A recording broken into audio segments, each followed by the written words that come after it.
Hola, buenas tardes. Soy Martín Müller, el director general de escuelas de la provincia. Tengo el placer de compartir una nueva edición de Contenidos en Red que organiza el portal Aprender, que es una instancia para acercarnos en este momento de distancia social, de necesidad de encontrarnos de alguna manera, y estas son oportunidades en las cuales podemos profundizar en algunos temas que a nuestros docentes y a nuestros estudiantes seguro le interesan y al público en general desde ya. Así que hoy tenemos el placer de charlar con un amigo y una persona que aparte, al margen de su profesión como abogado, en lo cual es muy reconocido aquí en la provincia, es no diría aficionado porque es bastante profesional la manera en que encara su trabajo en torno a la historia, no solo la historia de la provincia, sino la historia, fundamentalmente la mirada sobre la historia argentina, una mirada particular de rescate y recuperación de, de aquellas historias que no son las que cuentan las versiones muchas veces oficiales. Estaba viendo hace un ratito, antes de darle la palabra, un artículo sobre Manuel Gálvez muy interesante, Gonzalo, que será motivo de otra oportunidad para charlar, porque hoy en particular queremos adentrarnos en la ocasión que, que tiene la provincia como lema, que son los 200 años de la República de Entre Ríos y la figura de Francisco Ramírez, que dentro del panteón de nuestros próceres, patriotas provinciales, es uno de los más reconocidos. No sé y bueno, eso será motivo de charla, si tiene el reconocimiento que merece, si hay cuestiones sobre las cuales debemos profundizar en su conocimiento, pero bueno, afortunadamente Gonzalo, junto a otros autores, hizo fundamentalmente la figura de 3 veces gobernador de la provincia, Jorge Busti, han lanzado un libro muy valioso que queda para el acervo de nuestra historia, que se llama Francisco Ramírez, 200 años de identidad entrerriana. Yo ya tengo mi edición, no está todavía autografiada por los autores, ya habrá oportunidad, pero bueno, muy recomendable.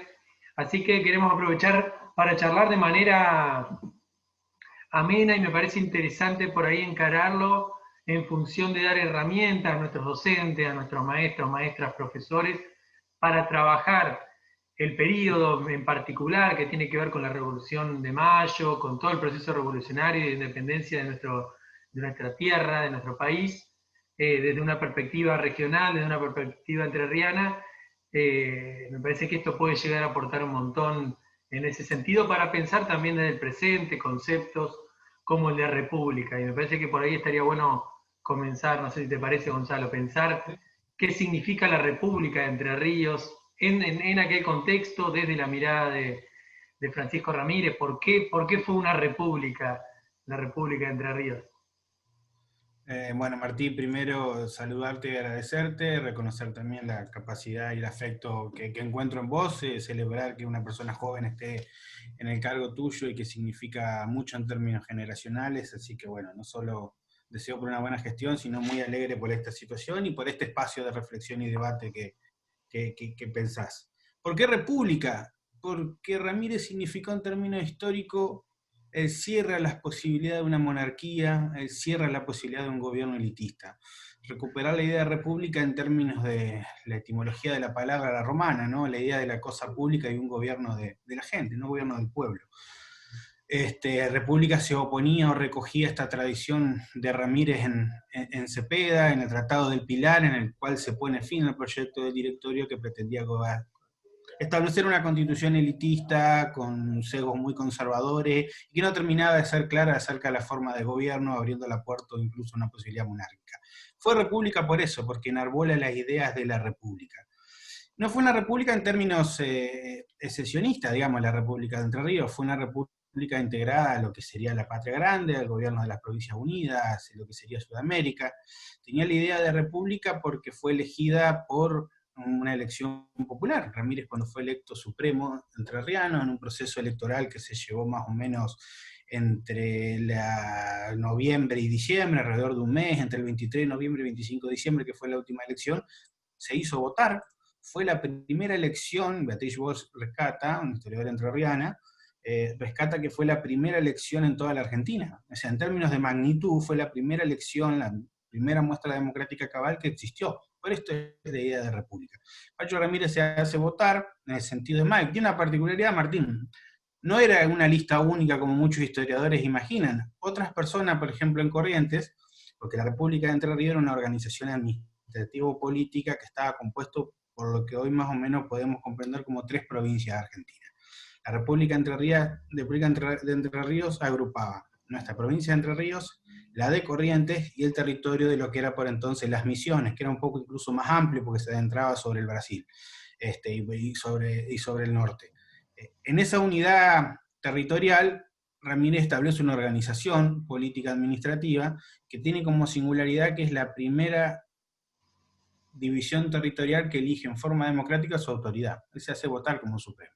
En algunos lugares de Corrientes, por ejemplo, que había una resistencia, porque Corrientes tenía una oligarquía que precedía, tenía desarrollo de un cabildo de varios siglos para atrás, votan otras personas. Ahora era muy común encontrar que algunos libros dicen, y bueno, naturalmente se hizo elegir. No fue que se hizo elegir, se convocó elecciones, se ponía una urna en la plaza y los ciudadanos iban a votar. Votaban en Paraná, votaban en Gualeguay, votaban en Rosario del Tal, en Arroyo de la China, Constitución de Uruguay, votaban en Concordia, votaban en el departamento de Corrientes, etcétera, etcétera. Y fue el primer hecho histórico. Entonces, en estas dos ideas, en la idea de democracia como factor de legitimación, con la soberanía popular, en la idea de una organización administrativa, articulada por ciudadanos que eran votados o plebiscitados, está la idea de república. Y no era una república, como te dije, sesionista, sino al contrario, una república integrada a un proyecto. Si tenía alguna finalidad política concreta, lo tenemos que pensar en torno al proceso histórico. La batalla de Cepeda, el Tratado del Pilar, después viene este enfrentamiento histórico que también es todo un tema en sí, que con Artigas, digamos, por las distintas diferencias, lo ponen una vez derrotado a Artigas y partido al exilio, lo ponen a Ramírez en una posición de poder, básicamente en antagonismo con el gobierno de la provincia, con el gobierno porteño, con el puerto de Buenos Aires. Ramírez necesita reestructurar, rediseñar un sistema de poder para poder agrupar. ¿Qué dice en la historiografía correntina que muchas veces mira esto? El modelo de Artigas era un modelo confederal. Artigas partía de su comandancia desde la banda oriental, sobre todo con el eje en el puerto de Montevideo, y desde ahí hablaba entre pares como iguales. Eso entendía Pancho Ramírez que podía generar cierta dispersión. Aparte, por ejemplo, Misiones era un territorio complejo, pues era casi inhabitado, era muy disperso, había muy poco control político, generalmente había como sublevamientos o revueltas o manifestaciones de poder en contra, y él plantea un modelo de organización más vertical en la República, siempre legitimado por el voto popular, que no era un tema menor. Era un gobierno aristocrático, plutocrático, que heredaba la tradición política desde La Plata o de los poderes familiares viejos, sino que era legitimado por el pueblo. Y él quería unir todo este eje para poder tener un factor de poder para pelear contra los porteños, que de hecho fue lo que pasó y que terminó en su muerte. Cuando no cumplen el Tratado del Pilar, el puerto de Buenos Aires, Ramírez se alza, bueno, es traicionado por Estanislao López y genera ese problema. Pero la idea de república, volviendo a tu pregunta, tiene que ver con esto, con valorar la democracia, la voluntad popular, y la idea de que ya no va a haber una monarquía, no va a haber poderes hereditados de la colonia, no va a haber sectores políticos que por tradición aristocrática van a heredar el poder, sino que es el pueblo y su organización la que van a determinar la vida colectiva. Muy interesante, o sea, ya ese es el momento en el cual se clausura cualquier otro tipo de organización política. En Cepeda, de ideas de la en Revolución Cepeda se Francesa, clausura esta vía y él lo inaugura. Es más, por ahí como datos anecdóticos, si uno ve la Constitución de Tucumán, que desde la misma época que se organiza la República de Entre Ríos, también habla de la república, utilizan el término por igual, república como sinónimo de provincia, como organización con participación popular. Te agrego un poco, Martín, el tema de que la república estaba compuesto, tenía como estas 3 divisiones, tenía un ministro, digamos, general de Hacienda, que era el hombre que se encargaba de llevar la continuidad de la gestión, como datos de color. Se estructuró a través de un bando, que lo saca el 29 de septiembre de 1820, por eso se conmemora el bicentenario en esa fecha, y 3 reglamentos, uno de orden político, uno de orden militar y un reglamento de orden económico. y a la vez saca 2 reglamentos vinculados con sellos, que era papel de cambio para transacciones económicas, etc. En estos 3 reglamentos en el bando está un poco la matriz de lo que sería el diseño constitucional, o algo parecido a lo que hoy nosotros tenemos como la Carta Magna, o era el Estatuto Provisional Organizativo de las Provincias. Estos 3 estatutos vertebraban en forma muchas veces, no como hoy que vemos la Constitución como un orden, eran distintas disposiciones que pretendían ir regulando. Básicamente estructuraban como 3 grandes distritos, como te dije. Entre Ríos, quien estaba como comandante general era Ricardo López Jordán padre, digamos, el padre de quien fuera después a sazón primo o hermano de Ramírez, y quien fuera a sazón el último caudillo federal en armas en la Argentina. En Corrientes estaba Evaristo Carriego, también apellido noble, progenitor de todos los Carriegos que después en la historia estarán, y estaba Félix Aguirre en lo que era el territorio de las Misiones. Tenía un ministro general, que era Cipriano de Urquiza, que era el hermano de Justo José de Urquiza. Yo siempre digo que el ADN de la identidad entrerriana con Ramírez es expresado como ninguno. Sus 2 manos derechas eran el hermano de Justo José de Urquiza y el padre Ricardo López Jordán. Yo siempre digo que Ramírez es como el promotor de la identidad entrerriana, el ADN, quien lo juntó por primera vez a todos esos hombres que pudieron hacer posible lo que hoy tenemos como provincia, porque contribuyeron junto al pueblo, a los hombres y mujeres que valiosamente aportaron su trabajo para tener esta tierra, esta organización que hoy tenemos, tuvieron su primer encuentro en Ramírez.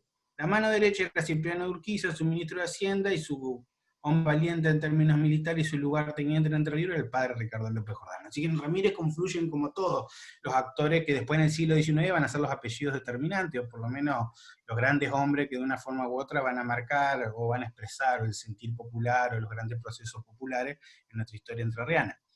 En esa organización bueno, política... Sí, perdón que un paréntesis. Esto que venís señalando, digamos, en términos de salto de calidad organizativo, respecto a la idea de confederación, y que, bueno, que se expresa también en esto, en este conjunto de reglamentos que dieron forma, cómo contrasta de una mirada federal con la perspectiva que uno tiene en la escuela cuando dice en 1820, caos, anarquía, o sea, se desata un proceso que hasta 1852 no tendría solución. Y si nosotros lo miramos desde nuestra óptica, es claramente contrastable. Es más, Martín, diste en la tecla, la literatura jurídica liberal clásica prácticamente no hace referencia a este antecedente. La provincia de Entre Ríos se empezó a organizar por un estatuto provisional de Mansilla de un par de años después. No encuentran referencia en los reglamentos, no encuentran... Los reglamentos tienen disposiciones de avanzada, por ejemplo, se establece como principio la prohibición de la pena de muerte.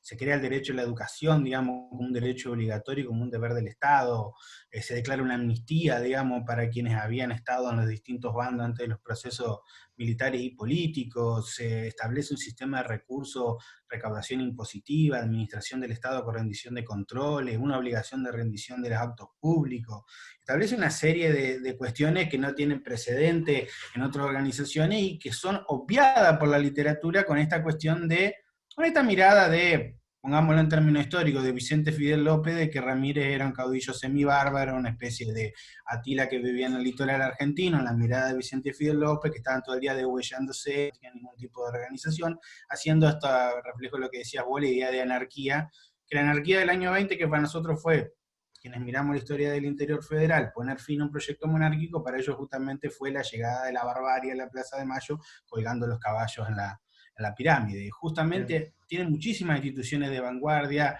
organizativas, crea el Poder Judicial, por ejemplo, establece jueces de primera categoría y de segunda categoría en los reglamentos, establece el derecho a la apelación, algo que, por ejemplo, Argentina en términos jurídicos fue condenada por el fallo Mohamed hace no mucho tiempo, o sea, 170 años después, por no tener derecho a apelación en los tribunales administrativos. Bueno, Pancho Ramírez ya lo preveía en los estatutos de 1820, digamos, el derecho a la apelación y el derecho al acceso a la justicia.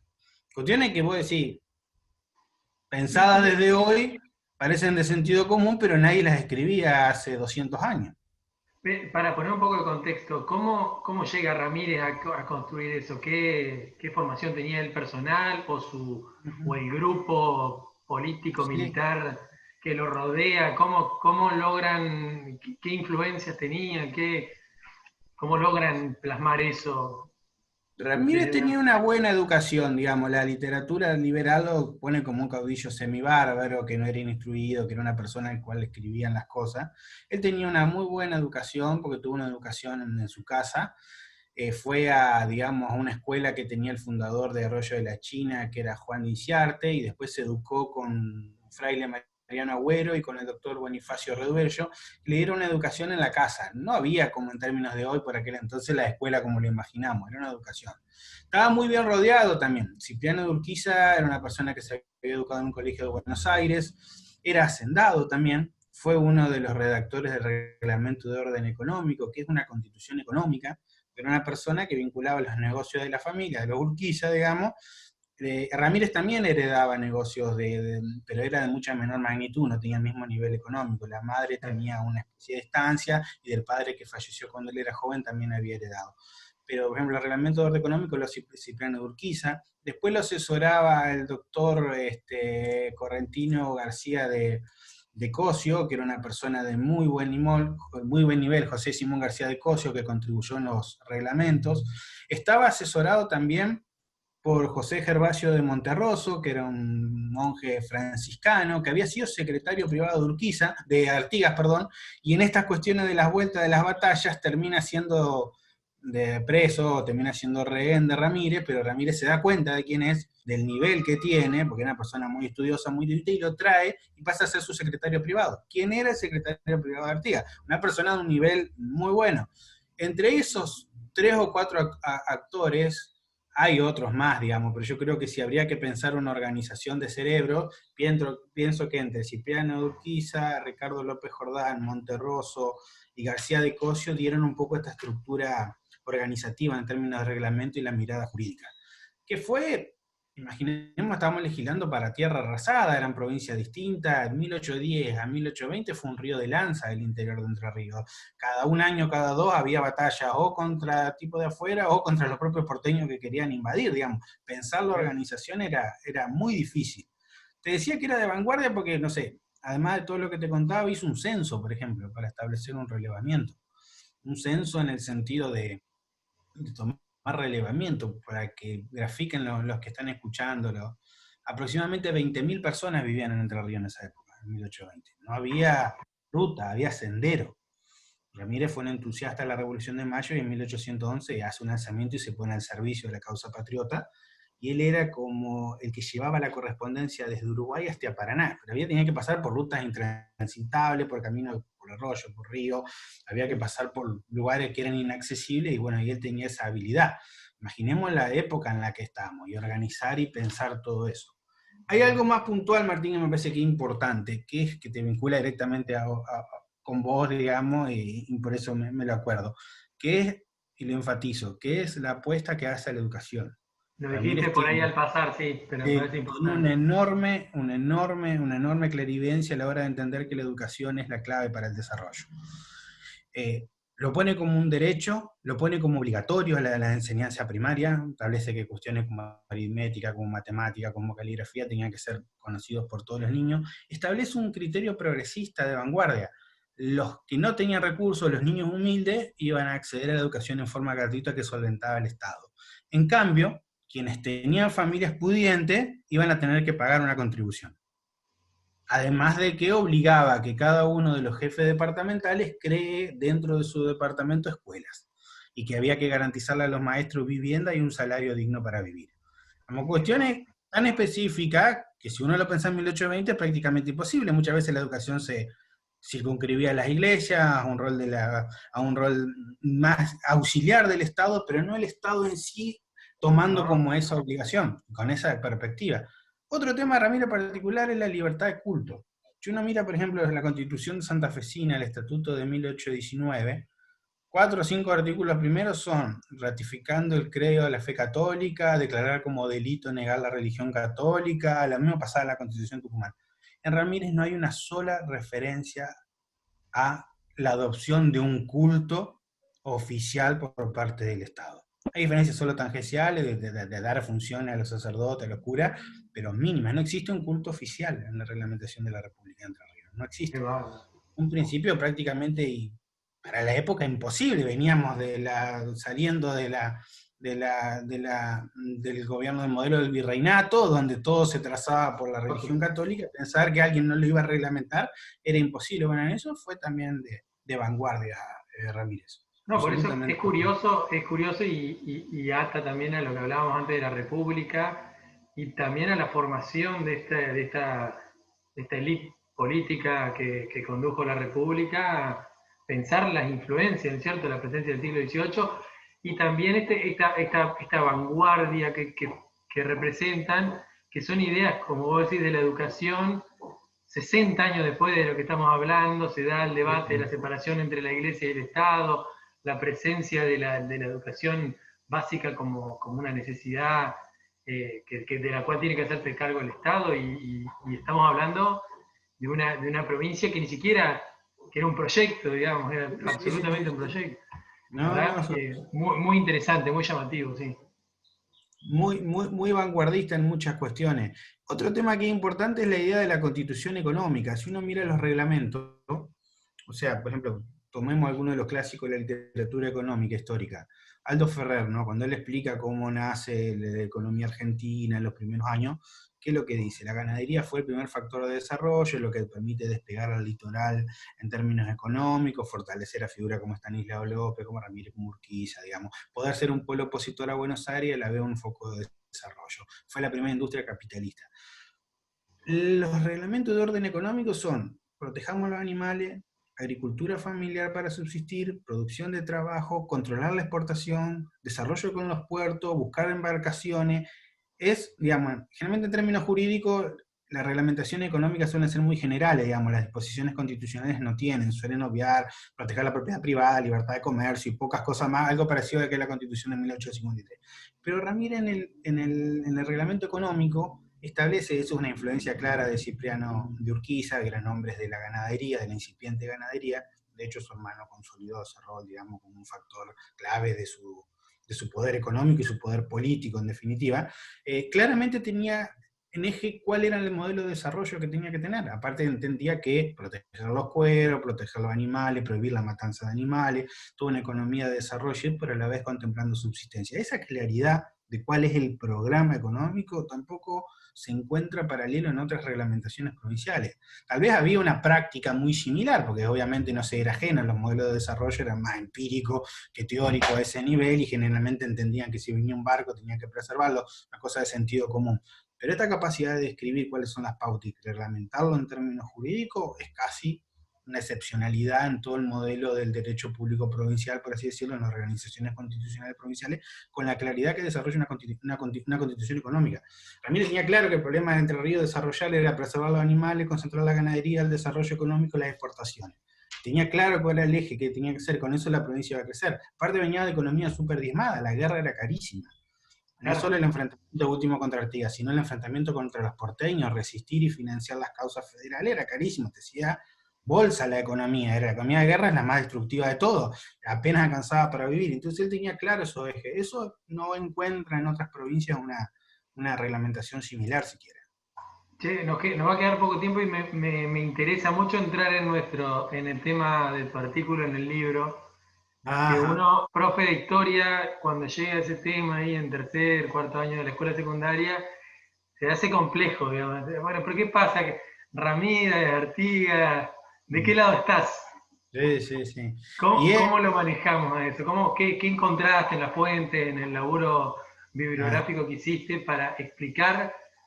No sería de la psicología personal de Ramírez, sino desde un punto de vista, bueno, explícalo vos, qué es lo que ves, digamos, en términos estructurales, qué es lo que ocurrió en esa relación entre Artigas y Ramírez, ex aliado. Sí. Mirá, es la página más compleja para explicar para la historiografía, sobre todo para quienes nos identificamos con el revisionismo histórico o una historia que no es la historia oficial, digamos, que produjo nuestro sistema. En lo que no somos herederos de Mitre ni Vicente Fidel López, reinterpretamos el siglo XIX. Ramírez ha sido muy incomprendido, Martín, sumamente incomprendido, es un caudillo negado. Mirá este librito que tengo acá. Este librito es de Martín Ruiz Moreno, es de 1894, es el primer libro que hay sobre Ramírez, digamos, se llama Historia de Vida Pública de Ramírez, y ya acá, en este libro, el autor dice que hay cierta animosidad y falta de explicaciones acerca de los hechos que habían suscitado con Artigas. Él implicaba la necesidad. En términos históricos, Ramírez ha sido silenciado, un proceso que ha pasado. Hay un gran reconocimiento, significa mucho, pero no tuvo grandes estudios. Recién aparece en 1894. La primera que lo interpretaron, ¿quiénes fueron? Como te decía, Mitre, Vicente Fidel López en sus libros. Historia de Belgrano, Mitre, Vicente Fidel López en Historia Argentina. ¿Qué decían estos dos de Ramírez y Artigas? Que eran dos caudillos bárbaros que le disputaban su poder por una cuestión de egos personales y que se sometían todo el litoral a un río de lanza para ver quién era el macho alfa, por así decirlo, de forma muy simplificada de burro. Sí. Después vienen las interpretaciones entrerrianas que empiezan a explicar, no, Artigas invadió, había que respetar la soberanía de la provincia, no le correspondía invadir, el protectorado no le permitía ejercer un control político porque había como una igualdad y respetar la soberanía. En realidad Artigas estaba venido a menos, ya había perdido en Tacuarembó, había perdido poder militar, había sido derrotado y quería venir acá ya como última aventura. Tampoco explica. El revisionismo argentino es el quintal, esta idea en parte de el Ramírez. El revisionismo, yo digo revisionismo porteño, que es el revisionismo muchos, José María Rosa, Abelardo Ramos, incluso nuestro Fermín Chávez, bastante duro con el tema de Pancho Ramírez, instala la idea de la traición de Ramírez a Artigas por una especie de conspiración simplificada de los porteños que le dieron dinero, le dieron plata, y como que le agarraron y lo melonearon, le enroscaron la cabeza, que era medio pavote Pancho Ramírez y salió disparado. Todas esas cuestiones surgen interpretativamente de un libro que es canónico en Uruguay también, que es este libro de Acevedo, que se llama José Artigas, digamos, jefe del Oriental y protector de los pueblos libres, que este es el gran libro que reivindica a Ramírez en la historiografía del Uruguay. El Uruguay, al igual que Argentina, también tuvo este problema de una doble historia, ¿no? Para la historia oficial originaria, Artigas era un prócer uruguayo independentista, desligado de la idea de la patria grande, sin un compromiso revolucionario. Fue el protofundador de La Valleja y los 32 orientales y fue el que quería tener un Uruguay libre e independiente, totalmente desfigurado, como Mitre desfiguraba o como Rojas desfiguró a San Martín, por ejemplo, ellos desfiguraban a Artigas. Esta persona, a principios del siglo XX, escribe un libro bastante más evolucionado en términos historiográficos y establece esta teoría del Ramírez traidor, por estas cuestiones. Este libro de 1910, que fue la primera, 1909-1910, yo tengo una edición del año 1933, es el que desarrolla esta teoría. Básicamente esta teoría es seguida por todos los revisionistas que te decía, Abelardo Ramos, el Pepe Rosa, todo esto siguen esta teoría de este libro uruguayo. Yo buscándome la solución hace muchos años, porque es un tema que realmente me interesaba mucho, seguí buscando la literatura uruguaya. Yo pensaba de que la solución ya no estaba desde acá, sino que estaba pensando desde allá. Justo di con la obra de Tres Monstruos, que son el revisionismo de la historia uruguaya, lo que nosotros llamamos el revisionismo acá de la historia uruguaya. Está este librito, que se llama El ciclo artivista, que es de Washington Reyes Abadie, de Oscar Bruguera y Tabaré Melogno, son 4 tomos, esta edición original es de la década del 60. Después vienen varios libros de ellos, los tengo como a todos, les he leído todo para el trabajo. Pradera Frontera Puerto, Artigas de Melogno, Artigas de Bruguera, y Artigas y el Federalismo Río de la Plata, que también es de Reyes Abadie. Y otro librito que también es de unos marxistas, que se llama Las bases económicas de la revolución artiguista. Esto es como la gran revolución de la historiografía uruguaya en la década del 60 y el 70, y hacen una reinterpretación de Artigas. Estos libros son de un nivel histórico muchísimo más alto, mucho más complejo, una mirada de las ciencias sociales. ¿Qué es lo que desarrollan ellos para saltarnos toda la etapa? No es ni un duelo de ego, ni Artigas queriendo invadir porque estaba enojado, ni es que eran dos bárbaros, no. Ellos analizan esto desde la interpretación de qué es el sistema de los pueblos libres. ¿Cómo funcionaba la Liga de los Pueblos Libres? Y ellos entienden que funcionaba en la medida que era un puerto alternativo al de Puerto de Buenos Aires, que la posibilidad de establecer un modelo de desarrollo distinto al modelo porteño radicaba en la posibilidad de que Artigas tenga el control de Montevideo y los puertos de la banda oriental. En la medida de que Ramírez, Estanislao López, los correntinos en menor medida pudieran sacar su producción por Montevideo, iban a poder desarrollarse y financiarse económicamente para mantener sus empresas. Sus empresas, y me refiero a sus causas, a sus cruzadas, a sus viajes, a sus batallas, etcétera, etcétera. Básicamente el poder de Artigas radicó en su era de esplendor, 1814, 1815, 1816 en parte, en la medida que tenía el control de Montevideo, porque daba una solución a la producción. A ver, ¿cómo compramos armas? ¿Cómo compramos metales que no teníamos? Las compraba en barcos que venían de afuera y vos que le dabas cuero, animales, etcétera, etcétera. Entonces, en ese sentido, Artigas ofrecía la solución cuando se peleaban con los porteños, los caudillos del interior argentino, incluso los portugueses, los cordobeses, por ejemplo, que podían trasladar. Entonces nosotros sacamos todas las cosas por ahí. ¿Qué pasó? Hay un juego de pinza que lo hacen los portugueses. Yo entiendo claramente, y no lo quise andar en el artículo, pero lo planteo, respondiendo a una cuestión geopolítica de los ingleses, porque los portugueses eran en definitiva en el continente el brazo ejecutor de la política geopolítica imperial que tenían los ingleses, de asfixiamiento de los sistemas y de balcanización. Entonces, ¿qué hicieron? Primero, Artigas pierde Montevideo por la misma razón de que los interiores, nosotros los federales nunca pudimos retener Buenos Aires. Era sumamente hostil, era una burocracia elitista, plutocrática, que no lo dejaba entrar, siempre fue refractario, estaba en contra de Artigas por el modelo de desarrollo, por la reforma agraria, por la reivindicación de los pueblos originarios, estaba en contra de Artigas por todos los valores que nosotros reivindicamos a Artigas en Montevideo, o la clase dirigente de Montevideo estaba en contra, parecido que nos pasó siempre con los porteños. Artigas, por ejemplo, Urquiza entró, tuvo un año y lo sacaron los bolsazos y se organizaron independientemente, no se los podía dominar. Pierde Montevideo, después Artigas va perdiendo los otros puertos, pierde el de Colonia, pierde el de Coronilla, pierde el de Maldonado. Entonces, todo el litoral atlántico que él coordinaba con esos tres puertos lo fue perdiendo. Se fue asfixiando económicamente, no tenía ingreso, perdió Montevideo, se retira la campaña y ahí hace una resistencia heroica que es digno realmente de una epopeya, de una película conmovedora que podíamos tratar hoy, pero en definitiva va perdiendo poder y llega totalmente armado. Cuando llega a Tacuarembó tenía un ejército compuesto por integrantes de los pueblos originarios, gente muy joven, absolutamente inexperto. En Tacuarembó es una masacre, agarran a Artigas durmiendo con la gente, el ejército portugués lo pasa, lo devuelve y ahí se encuentra debilitado. O sea, el problema es, el sistema de los pueblos libres servía en la medida que podía disputar con Buenos Aires un foco de financiamiento y un foco de ingresos económicos. Cuando eso no se pudo más, cuando Artigas perdió el poder del manejo de los puertos, se fue desfinanciando. Y a la vez se fue desfinanciando y se fue replegando hacia el interior, al punto de que cuando cruza de Entre Ríos, de la banda oriental Entre Ríos después de Tacuarembó, eran 19 personas. Lo que fue la manifestación popular más maravillosa, una de las más maravillosas de la historia de nuestra patria grande, que fue el Éxodo, por ejemplo, pasa a ser una cosa desdibujada por 19 personas que cruzan a nado escapando de una masacre como fue Tacuarembó. Nosotros siempre pensamos de que somos hijos de Artigas, de Pancho Ramírez, de Justo José de Urquiza y de Ricardo López Jordán. No puede haber una interna. Fue un momento de postas, había un liderazgo que se apagaba, la empresa de recuperar la banda oriental, como la plantea Artigas en sus críticas a Ramírez, resulta prácticamente imposible, porque no tenía plata, no tenía financiamiento, no tenía posibilidad alguna de enfrentar un ejército compuesto que había peleado las guerras europeas, era prácticamente imposible recuperar la banda oriental. Y en definitiva es, creo, parte de un juego geopolítico que nos ha hecho el imperialismo, que ha balcanizado no solo América Latina, sino los mayores lugares del mundo donde se podían establecer proyectos populares, hegemónicos que podían atravesar y poder reorganizar una situación. Pasó ahora como pasó 100 años después, que siguió siendo la misma política de fragmentación de los pueblos. En esta mirada más sistémica, más comprender los procesos económicos y políticos, encuentro la justificación del enfrentamiento.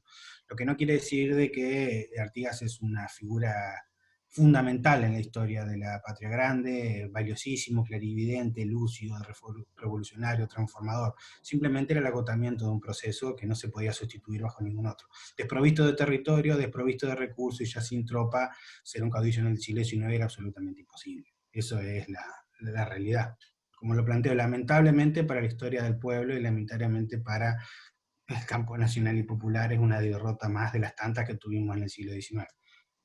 No, no, está muy claro y me parece que es valioso y pensándolo desde el punto de vista educativo, uno justamente, quizá al tratar de traducir a algo más cercano a nuestros jóvenes o niños y niñas, lo personalizamos, pero en realidad debemos hacer el ejercicio de pensar desde ese lugar que vos señalás, la historia, digamos, transmitir, tratar de transmitir la complejidad que tiene pensar los momentos, los contextos y sobre todo las estructuras económicas y sociales. Es todo un desafío para la enseñanza de las ciencias sociales, pero sin duda que lo que nos dejás en esta charla y lo que podemos llegar a encontrar en el libro aporta eso muchísimo. Así que me parece que es motivo para seguirlo en otro momento, antes que se nos corte el Zoom. Así será.